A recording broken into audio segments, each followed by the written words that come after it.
Hello. It's been a while, but as of January 15th this year, it'll be 5 years post-op phalloplasty stage 1 for me, and that's the only stage that I have had.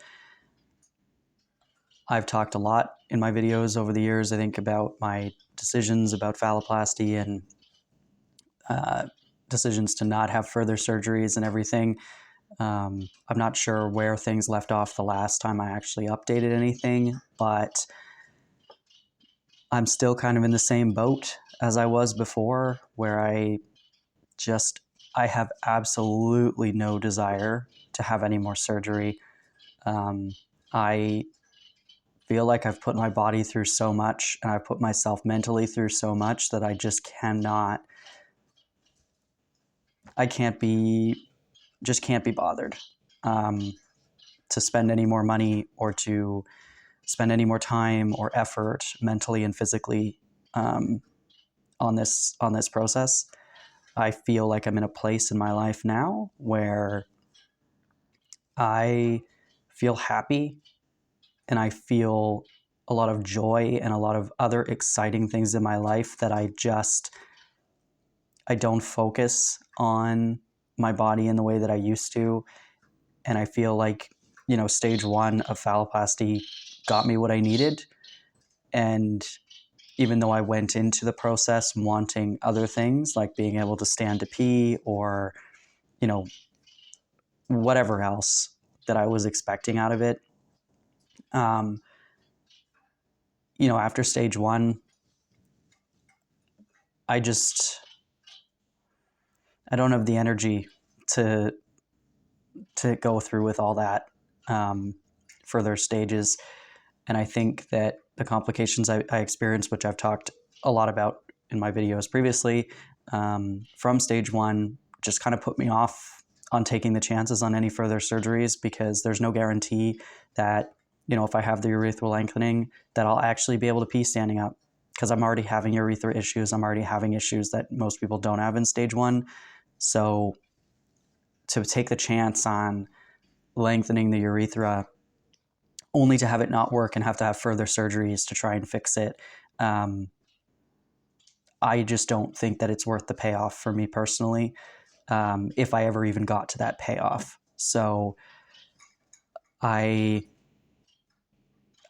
realized too that, like, I just don't think I would be using a urinal in public. The public bathroom I use the most is the one at work, and it's not a public bathroom, it's a bathroom for work, and it's just such a busy bathroom. There are so many men in the facility I'm in that it just, like, I would never use a urinal there. I don't even go in the toilets in there. I go to the one individual accessible washroom, because when I'm in the bathroom, I just want to be by myself. I just want to pee in peace. And I just realistically thought about my life and the way that I lived my life and my comfort level with things. And I thought, you know what? It would be a novelty. I've peed in a urinal a few times with an STP and also without an STP, because I can pee standing up. I've always been able to do it, even before phalloplasty. It just requires some extra effort. But like, I've peed in urinals before, and it's kind of a novel thing because it's something that's more difficult for me to do physically. But I think after the novelty kind of wears off, it would be nice to be able to do it for convenience sake, just being able to pee standing up.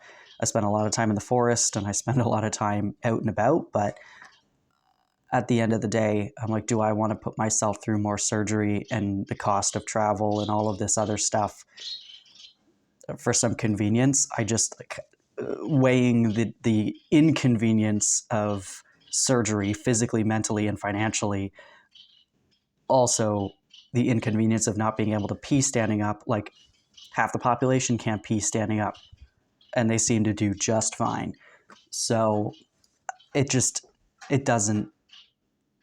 seem worth it to me anymore. And that's okay that my priorities have changed.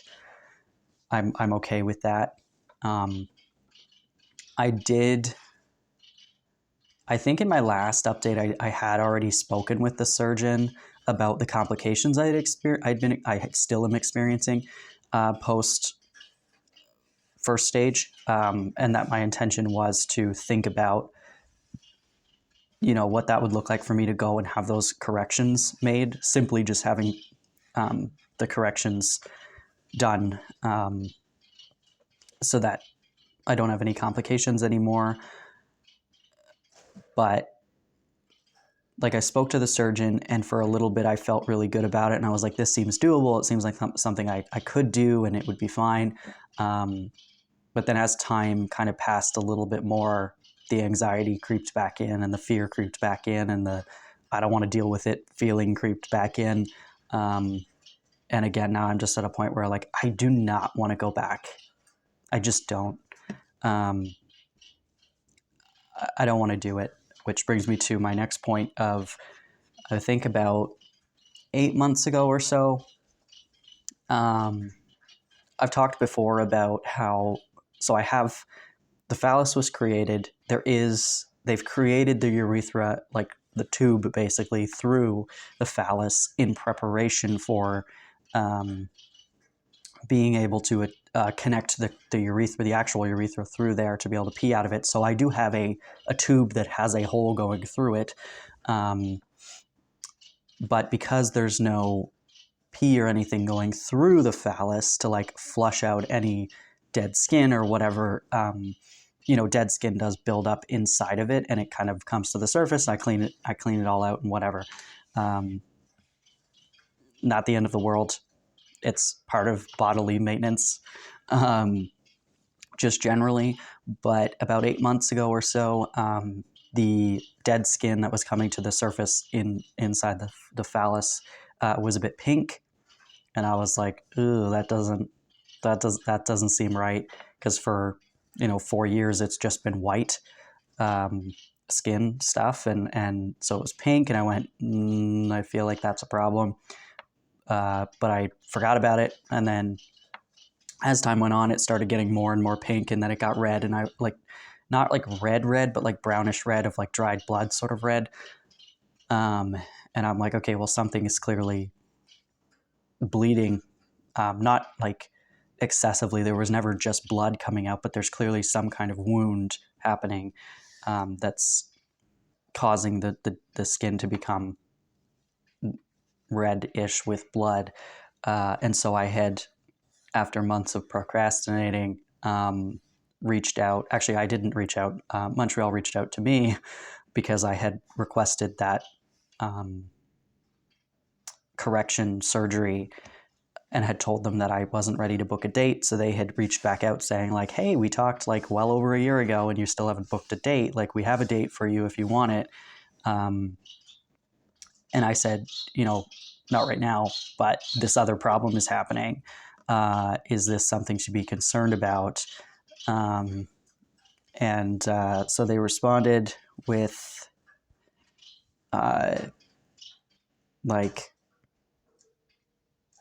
like an idea of what it might be, and said that they might have to flush everything out.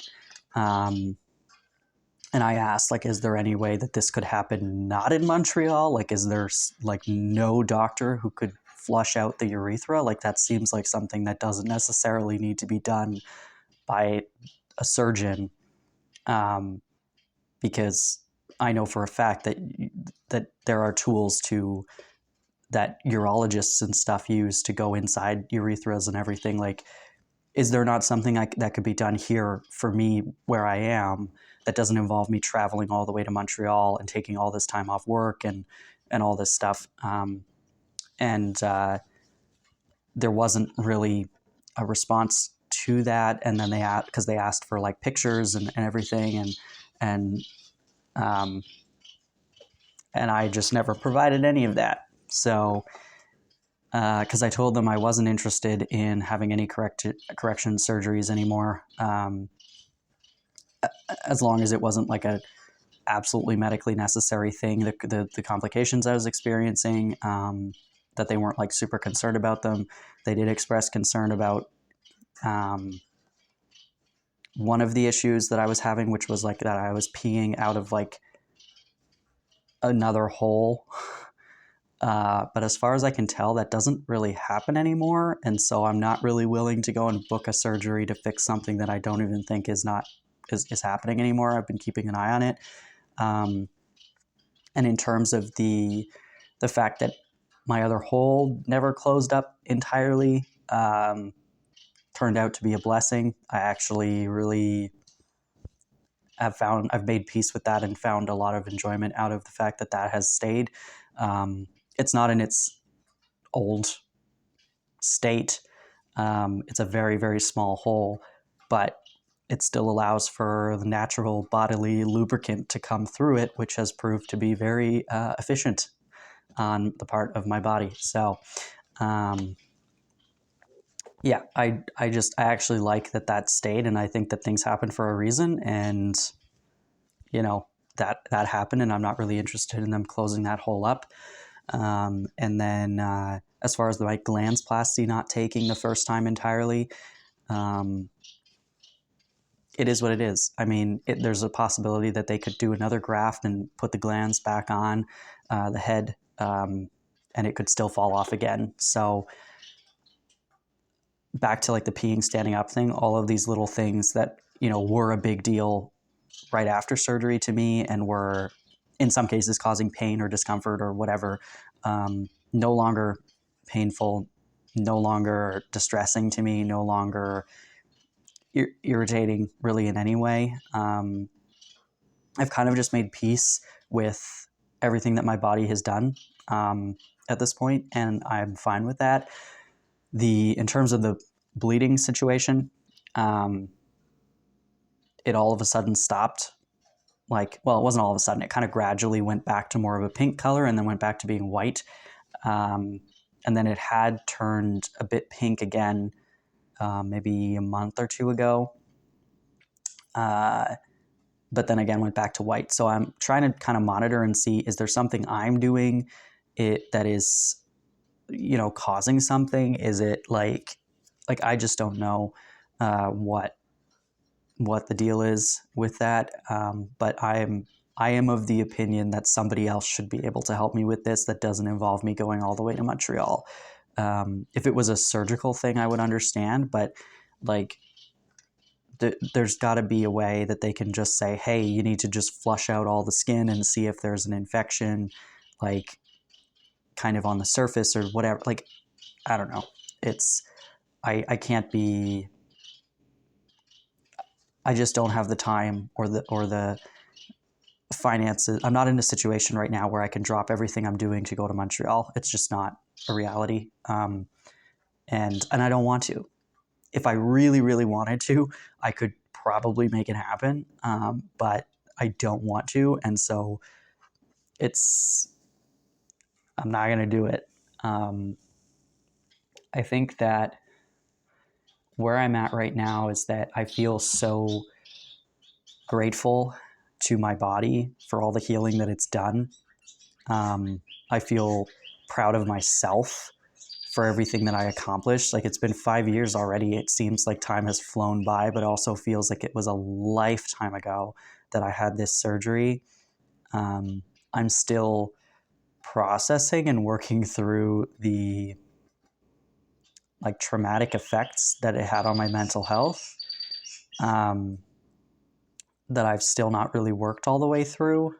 I'm trying to make peace with the fact that this is part of my lived experience, and that while there could have been things that I could have done maybe to prepare myself more for that surgery, like having a mental health professional on standby, having, maybe being more open with some of my friends or people in my life to know exactly what I was going to be going into, so that I could have people to call on those days when I just felt so alone and horrible. But at the end of the day, I still don't know anybody who's had this surgery. I've never met anybody in person still who's had this surgery, and it's just not the same to try and convey to somebody the pain and the agony and the emotional toll that it's taking on you when they have no concept of what you're going through. And it's, yeah, I think that I'm at a point where I'm just trying to be kind to myself and understand that I did everything I could that I thought I should have done at the time. And what happened happened. And it was a very traumatic surgery. It was a very, very invasive surgery. It was a very long recovery. And of course, you're not going to like come skipping out of the hospital after that and be like just a joyous ball of energy. Like, it took a year to feel some semblance of normal again. It took months and months and months and months and months to not be in pain. And it took almost a year to not be in any discomfort and to try and get used to my new body. And I just feel so like proud and grateful to myself for getting through all of that and for taking the plunge and doing it. Because it has drastically increased my my joy and my ability to just exist in the world. I feel so much more at peace with myself, and I feel just joy. Like, I feel so happy to be alive. And I was feeling that for a couple of years prior to bottom surgery. Like, I started to feel really just grateful to be here, to be present. But that last step of just taking that plunge and having phalloplasty, it got worse before it got better. But once it got better, like, I feel so alive. And now I just turned 27 a few months ago, and I'm just excited to live my life now. And I've felt that way the past couple of years. I mean, it was tough. Like, so I finally healed from phalloplasty and going into 2020, because I had phalloplasty in January 2019.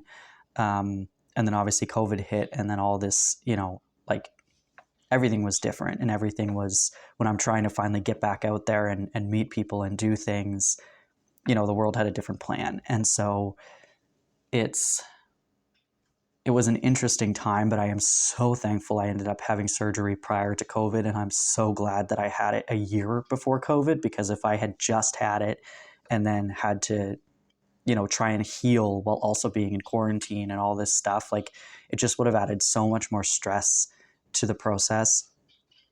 And I'm very glad that I did it when I did.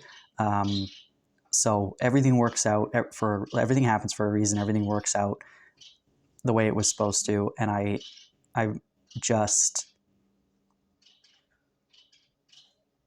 I'm feeling good about my decision. Aside from that first week of healing in Montreal, where I really, I was on a lot of medication, first of all, but also in excruciating pain. Aside from those couple of days where I thought, wow, I've made a mistake, there hasn't been a legitimate day where I thought I shouldn't have done this. I will say there was a period, and I don't know if I've spoken about this before, there was a period of time, maybe 2 or 3 years ago, where I started to feel like a bit of a feeling of loss, because I had never had any sort of sexual experience that involved any kind of penetration on my end. And I felt like, well, I've gotten rid of this part of my body now, so I will never experience that. And there was this like feeling of loss, or just this feeling of kind of regret that I never experienced that prior to surgery. But I know, working through my own emotions and processing things, that the only reason I was feeling that way is because I was comfortable enough now, because I changed my body, to feel that way. Prior to surgery, it just wasn't anything that I couldn't mentally get past the barrier of having anybody or anything near that part of my body in that way, or interacting with my body in that way. And because I've had surgery and I feel so much more comfortable now, I started to think, I really wish I had that experience, but I wish I had that experience like now, in the comfort level I'm in now because of the surgery I had, which, the way that the surgery worked and the way I had it is not possible.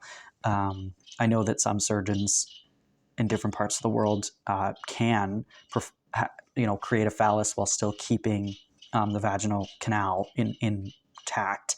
That's not the surgery I had. But bringing to what I was saying earlier, the fact that I have a little bit of a hole still there, not enough for anything to really go up it or anything, but like there is a bit of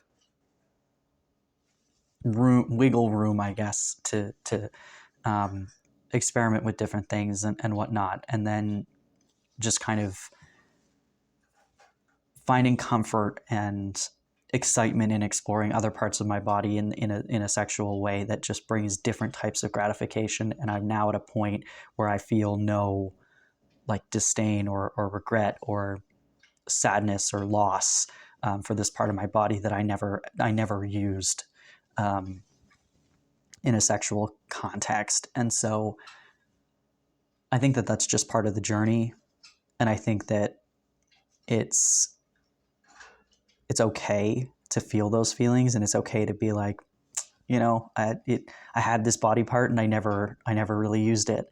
And maybe now I'm like, I kind of want to know what it feels like. But I think that that's also kind of just a normal human experience, to be like, the grass is always greener on the other side, right? Like there's something kind of mysterious or whatever about that experience that, I think that probably a lot of women wonder what it's like to have a penis and use a penis in that way. And I'm sure that there's quite a few men who are like, I wonder what it feels like, if I had boobs or whatever, or vagina. And like, I think that's just a thing that comes across our minds. And I think that because I did have that body part before, it just adds another layer of like mystery to it, of like, I had it, it was in my sights and I could have done something, but I didn't. And I guess it's just, again, a thing in life where you go, well, I have a penis now, and I can't experience what that would have been like. But yeah, it's not so much sadness anymore as it is just like kind of curiosity and interest of, well, the chance is gone. It is what it is. I'm happier with what I have now. I wouldn't trade what I have now to go back and experience that. Like, it's not the case. So yeah, in terms of my arm, I don't do anything for this scar. I do nothing for it. So don't look at my scar and be like, wow, that still looks pretty much the same as it used to, because it certainly kind of does. Because I don't put any product on it. I don't massage it. I don't do anything to it. But yeah, it's this line here is pretty dark still, or it looks dark on camera, but it isn't. Like, it's more of a whitish color, but it's a little bit purpley in some places. But yeah, it's still distinct, especially here. Like, you can tell there's a lot of scar tissue there. And then there's still a lot of veins and different things present and visible. Hard to see on camera. I am so pale, but there's definitely some blue and red and stuff happening in there that you can still see the veins and the different things going on. But I still have people stare at it, which doesn't bother me. Nobody asks. I mean, well, not nobody. I think in the 5 years that I've had this scar, 3 people have made a very non-great comment about it, but they were people that I knew from work, and I knew that they were not the most tactful socially. So, I had a feeling when I showed up to work in a t-shirt that something was going to be said, and I was right. So, doesn't make it right for them to have said it, but yeah. So I've had 3 negative experiences relating to this scar in 5 years. Nobody else except those 3 people have brought it up, and nobody knew what it was for. So even the people who made negative comments about it didn't know what it was for. They were just disgusted by the sight of it, which is a them problem, not a me problem. But yeah, I think that for the most part, I like the scar. I think it adds to my experience. It adds to my life personally, I think, and I it doesn't bother me. I still have trouble, but again, I didn't do any physio that was recommended because I am lazy and I just didn't do it. But I have been getting a bit more I've been doing a lot more sports and stuff recently in the past year or so, getting a lot more active, and I've found some more mobility in it. But I still struggle to kind of hold myself up if I'm trying to do a push up or whatever. I find that this arm is quite weak. If I'm like doing a planking sort of situation, and it this arm just feels a lot more weak than my right arm, which I think is some semblance of normal because my right arm is my dominant arm anyway. But I'm just trying to be conscious of it and not hurt myself, but also try to push the limits and the boundaries a little bit here, knowing that this is something I'm going to live with for the rest of my life. Trying to get some more mobility in it is kind of a priority for me at this point, just peripherally within my kind of fitness goals and what I'm doing for myself lately. But my hand is still swollen. You can tell my right hand is much skinnier. It comes and goes depending on the weather. I was outside in the freezing cold today for a couple hours, so that has an effect on it. The heat has an effect on it. It is what it is. Nothing out of the ordinary has happened with my arm or my hand in the past couple of years, because I'm aware of how it functions and aware of what I can and can't do with it, or what I shouldn't be doing with it if I don't want my hand to swell up really significantly. But yeah, I think the scar personally doesn't bother me. It hasn't for a very long time. And I almost feel a sense of I feel a sense of pride with it. It makes me a bit happy, and I go in waves. I think the last time I updated, or maybe the couple times ago that I updated, I was going through a bit of a down period with the arm situation, but for the past year or so, it's been more of a positive feeling for me, of just feeling a lot of pride, and again feeling this sense of accomplishment and feeling a sense of kinship almost with my body, that I've never felt previously. I feel so proud to exist in this body. I feel really good about the way I look and now, which was never the case before. I feel a lot more confidence and a lot more just excitement about existing generally, that I can look at my body and be like, I like what I see, and that's a new feeling, newer in the last couple of years in comparison to the 27 years of life. But my arm is just part of that. It's just part of the different scars that are on my body from this experience and this process. And this, I feel almost like when it's winter and I have it covered with a sweater or whatever, I do feel a bit sad. Like I like walking around and having it exposed and being able to see it and being able to, you know, just like project into the world that I accomplished something. I don't know, even though nobody knows what it's from or what it's for or whatever. Like I'd like to be able to look at it and remind myself where I came from and what I've done for myself. Um, because I've kind of realized in this experience of transitioning that like I'm just not so sure how many people do something so inherently for their own happiness. And that's not to say that nobody does anything for their happiness or to experience happiness or joy, but you know, throughout my transition, my medical transition, my social transition, like it's a pretty, like it feels like a drastic process, and it is in a lot of respects. Um, and I feel this like inherent um,